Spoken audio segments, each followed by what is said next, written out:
원하노라 하였더라. 아멘. 말씀대로 이루어질 줄 믿습니다. 이스라엘이 망한 게 말씀대로예요. 이스라엘이 포로에서 회복된 것도 말씀대로예요. 재앙이 일어난 것도 하나님의 뜻이에요. 또 그 재앙 가운데서도 하나님의 말씀은 이루어집니다. 오늘 마지막으로 남왕국 유다의 멸망입니다. 본장은 유다 왕 요시야가 죽은 후 종교적 번영이 급격하게 쇠퇴해져서 마침내 유다가 패망당하는 과정이 기록됩니다.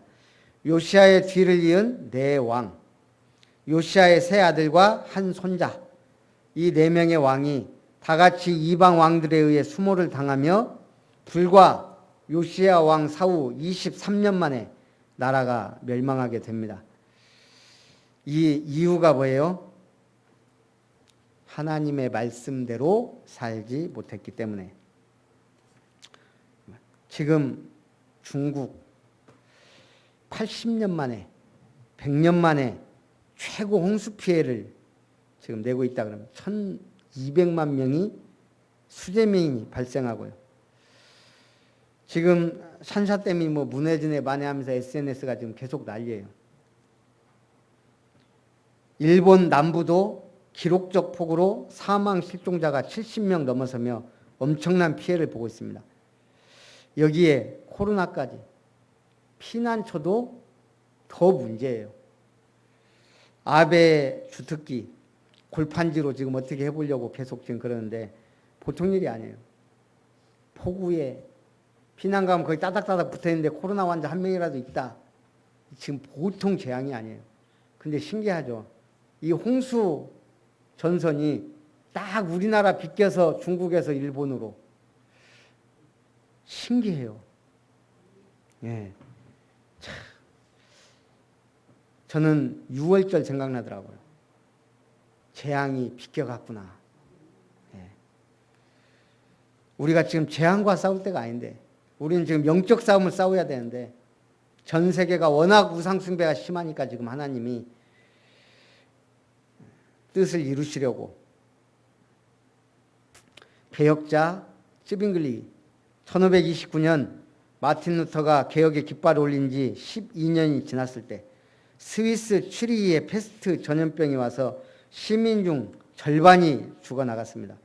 신기하죠. 종교개혁 막 일어났는데도 10년 뒤에 이런 재앙이 일어난 거예요.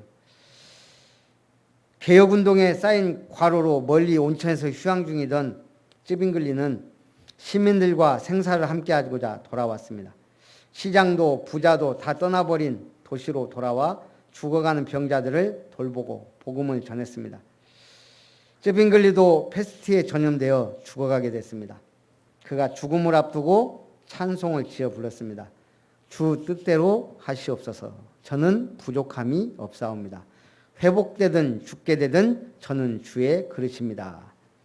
근데 놀랍게 다시 살아났고 그 후에 개혁운동에 더욱 열정 있게 헌신했습니다. 그 개혁자들의 열매가 지금의 스위스입니다. 개혁운동이 일어났던 독일, 지금도 세계적 강대국입니다. 개혁운동의 최고 신학자 칼빈, 프랑스, 다 5손가락 안에 드는 나라들이에요. 하나님이 지금의 개혁운동은 세계복음화 전도운동이에요. 그런 한국을 하나님이 쓰시고자 한다 이 말이에요. 거기에 지금 우리 아름다운 교회가 있는 줄 믿습니다. 첫 번째, 핍박받는 유다 왕들입니다. 유다 왕국의 멸망은 네 왕들의 통치 때마다 행하진 국가적 범죄로 말미암아 재촉됐습니다. 유다 왕 요시야가 무기또 전투에서 전사하자 그 아들 여호아스가 왕이 됩니다. 그는 선왕 요시야의 정책을 받들어 반애굽 정책을 펼쳤습니다. 그러자 애굽 왕 느고가 여호아스를 왕위에 오른 지 석 달 만에 그 위에서 패하였습니다. 애굽 왕 느고는 여호아스를 감금하고 유다로 하여금 은 100달란트와 금 1달란트를 벌금으로 내도록 했습니다. 이에 만족하지 않고 여호아스를 애굽 땅으로 잡아갔습니다. 완전 풍전등화인자 나라가 왕을 세웠는데 왕이 3달 만에 폐위되고 애굽으로 끌려간 거예요. 그 뒤를 이어 애굽 왕 느고는 그 형제 엘리야김을 왕위에 앉히고 그의 이름을 여호야김이라고 바꿨습니다. 애굽 왕 느고에 의해 유다 왕이 된 여호야김은 애굽 왕에게 은금을 주기 위해 국민에게 세금을 부과하여 늑봉했습니다. 이렇듯 애굽을 섬기던 여호야김은 그 후 신흥 강국으로 세력을 확장하던 바벨론을 섬겼으며 바벨론이 애굽을 침범하다가 패하자 다시 바벨론을 배반합니다.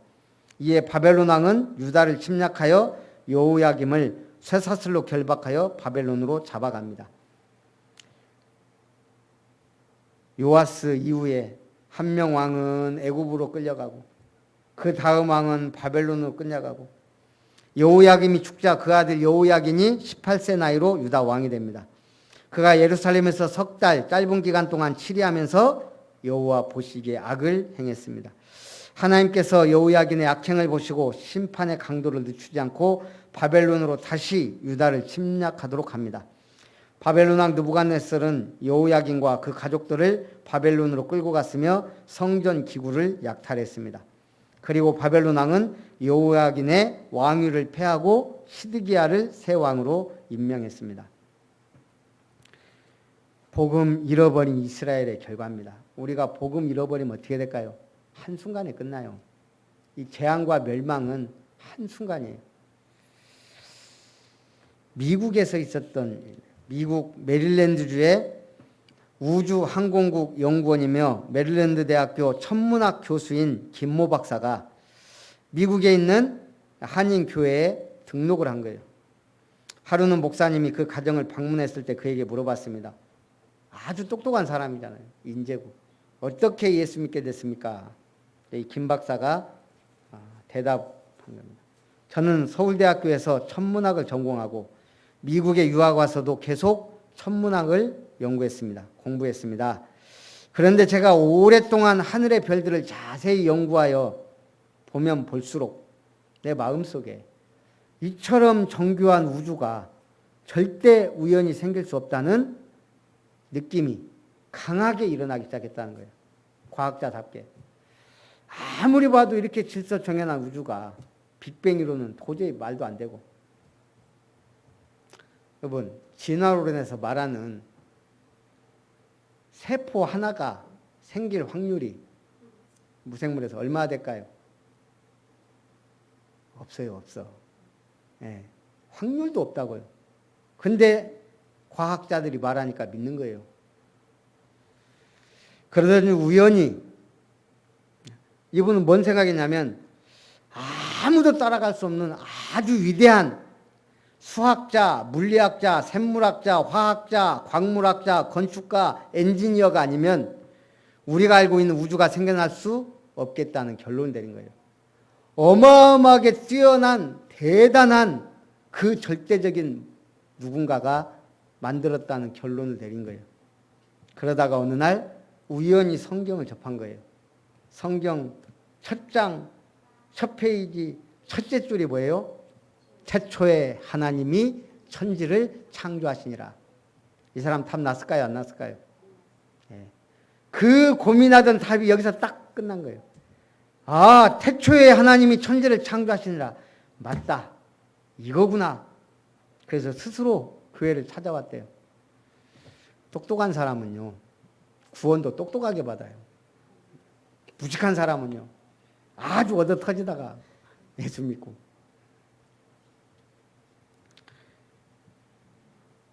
시드기야는 바벨론 왕 느부갓네살에 의해 유다 왕이 된 시드기야는 유다의 마지막 왕입니다. 그는 전왕 여호야긴의 숙부로서 요시야의 셋째 아들입니다. 그가 21세 왕위에 올라 11년 동안 유다를 치리하며 여호와 보시기에 악을 행했습니다. 가장 큰 악은 뭐냐? 하나님의 선지자 예레미야의 예언을 멸시하고 그 말씀을 듣지 않은 겁니다. 예레미야 선지자는 시드기야에게 애굽 의지하지 말고 바벨론을 섬겨야 한다고 계속 말해왔습니다.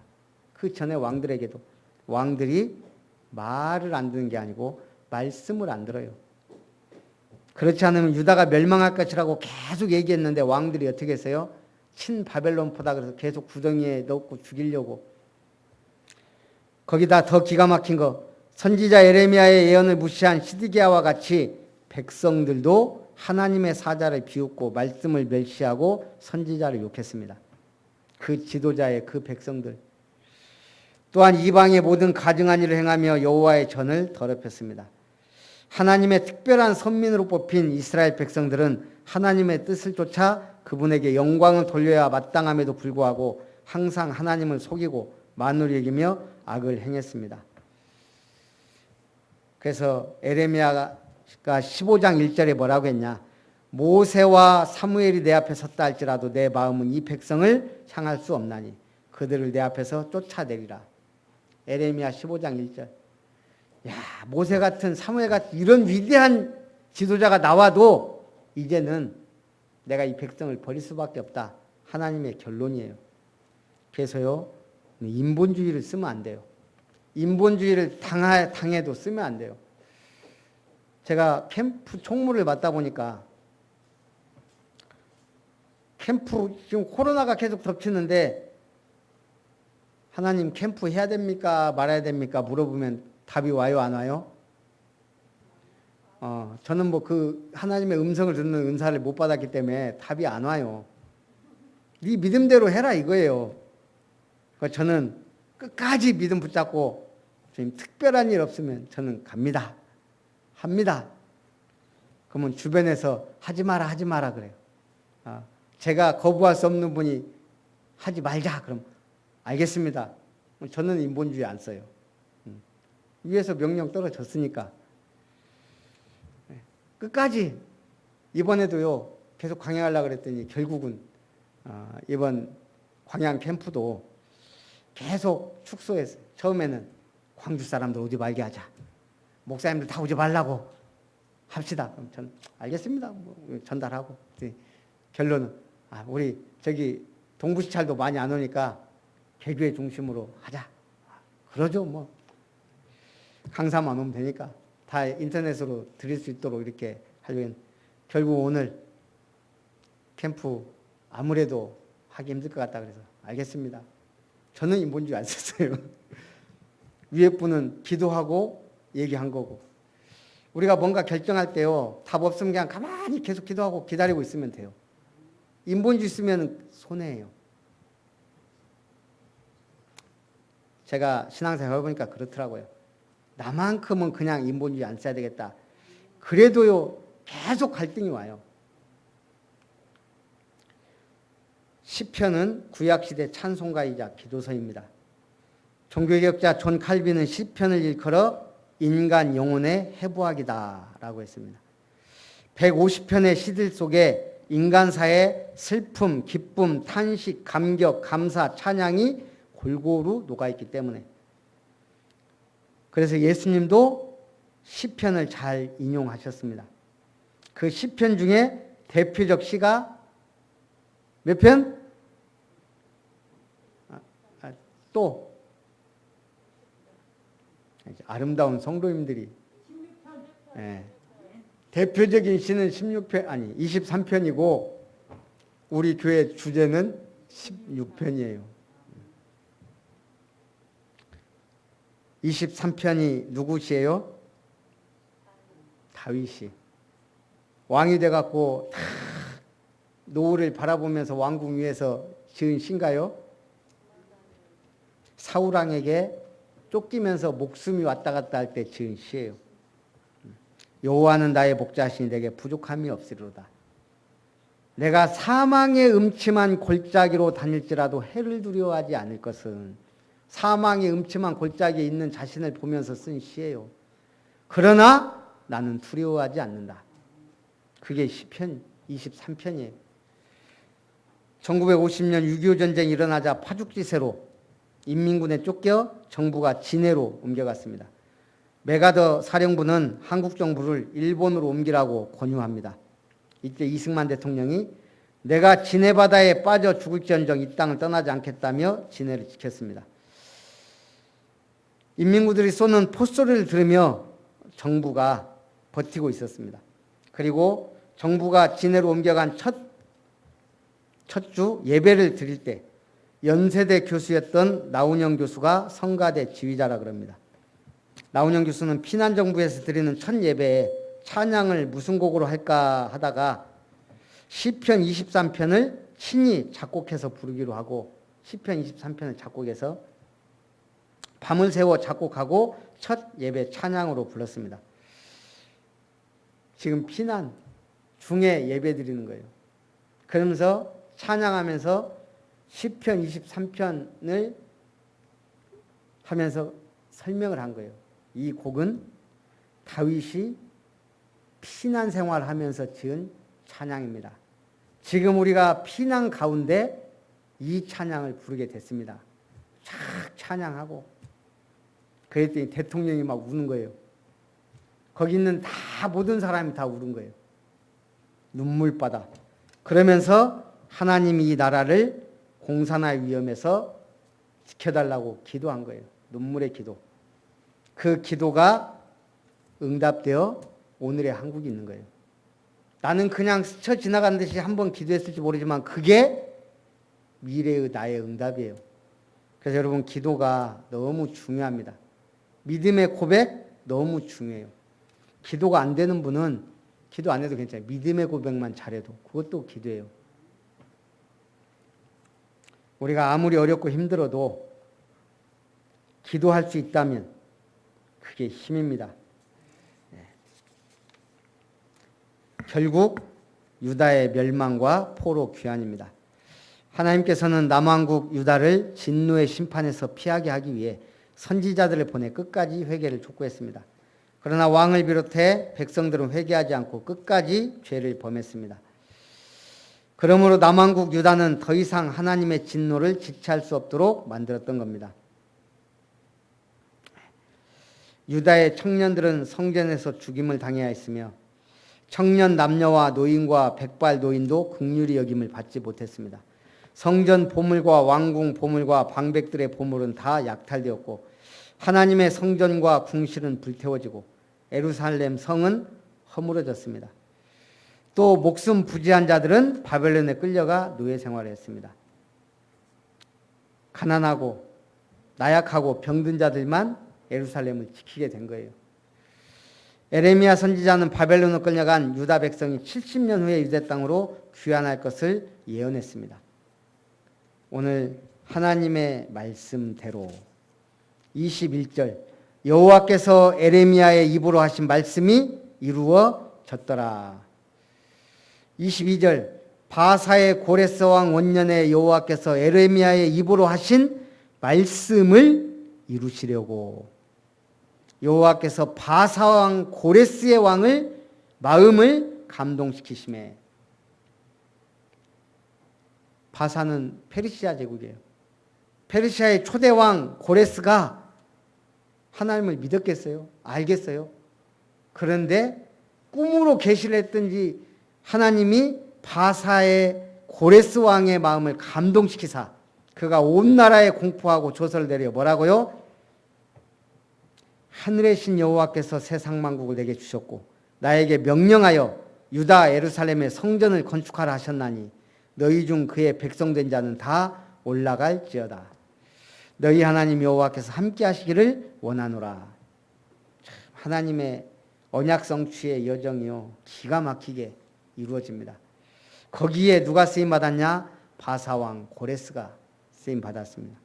키루스 대왕이라 그러죠. 하나님은 지금도 언약을 성취하고 계십니다. 결론입니다. 하나님의 은혜로 유지되던 남왕국 유다는 하나님의 거듭된 경고에도 불구하고 죄악을 행하여 결국 바벨론에 의해 멸망을 당하고 말았습니다.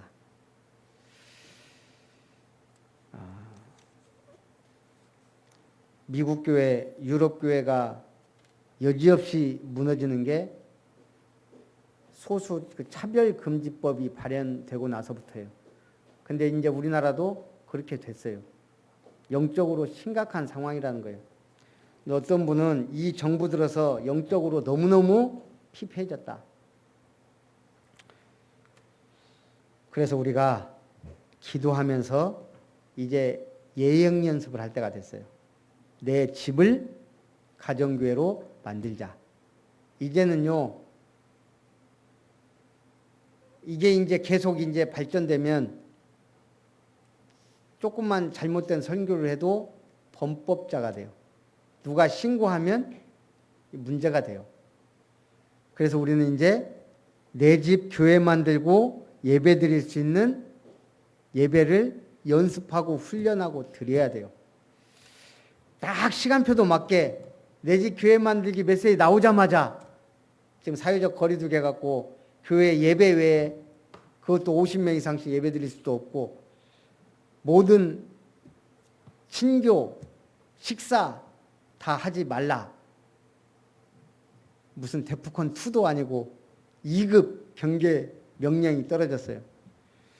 그래서 처음에는 집사람하고 김밥이나 유부 초밥이나 사다가 저기 공원에 가서 먹고 오후 예배를 드리자 이렇게 결론을 내렸다가 또 얘기도 해보고 기도한 중에 시간표가 내 집 교회 만들기인데 한 지역씩 돌아가면서 한 가정에서 예배 드리는 것도 괜찮겠다 이런 생각이 들어요.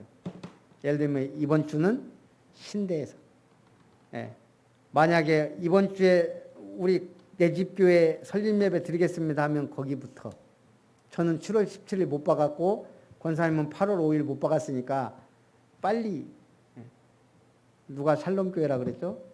곽성자 권사님 벌써 살롬교회 거기부터 드리면 돼요. 또 그 다음 주에는 오후에 거기 교인들 다 갈 필요 없어요. 그 지역 사람들만 오면 돼요. 소수 정예.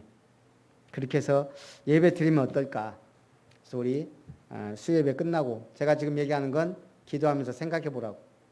그래서 민주주의는 아니지만 좀 우리가 의견을 모아서 결정을 하려고. 그냥 우리 뭐 얼마 안 되니까 교회에서 밥 먹고 오후 예배 드립시다. 그게 1번. 2번. 도시락 싸우든지 김밥 사서 야외에서 먹고 들어와서 오후 예배 드립시다. 3번. 제일 좋은 거. 그냥 저번처럼 식사하지 말고 집으로 다 갑시다. 가서 각자 예배 드립시다. 그럼 이제 미션을 주는 거고. 4번. 아까도 얘기했지만 돌아가면서 한 가정씩 설립 예배도 드리면서 이렇게 하고 나머지 분들은 집에 가서 미션 주면 그걸 가지고 예배를 드리면 어떨까? 자, 4가지 얘기했습니다. 머리 나빠도 괜찮아요. 제가 또 얘기해 줄 거니까. 그래서 그걸 염두에 두고 우리 기도합니다. 말씀을 이루시는 하나님. 결국 하나님께 범죄한 남유다가 요시야 이후에 23년 만에 4명의 왕이 애굽으로 바벨론으로 비참하게 끌려가며 결국 나라가 멸망했지만 그것도 하나님의 말씀의 성취요. 또한 포로 생활 속에서도 하나님은 언약의 백성을 지키시고 하나님은 에레미야 선지자를 통해 하신 말씀대로 70년 만에 바사의 고레스 왕의 마음을 감동시키사 포로에서 회복하게 하신 주님이 지금도 땅끝까지 모든 족속 천하 만민에게 이 복음운동이 지속될 것을 말씀하신 그 언약은 이루어질 줄 믿습니다. 그 언약을 위하여 아름다운 교회를 세우셨사오니 축복하시고 응답해 주시고 이 코로나 사태를 하나님의 은혜 속에 지혜롭게 이겨낼 수 있는 은혜를 주사 오후 예배를 어떻게 진행해야 될지 하나님이 성도님들과 저의 마음을 주장하시고 은혜를 베푸셔서 하나님께 영광 돌리는 복된 교회가 되게 하옵소서. 주 예수님의 이름으로 기도합나이다. 아멘. 찬송 426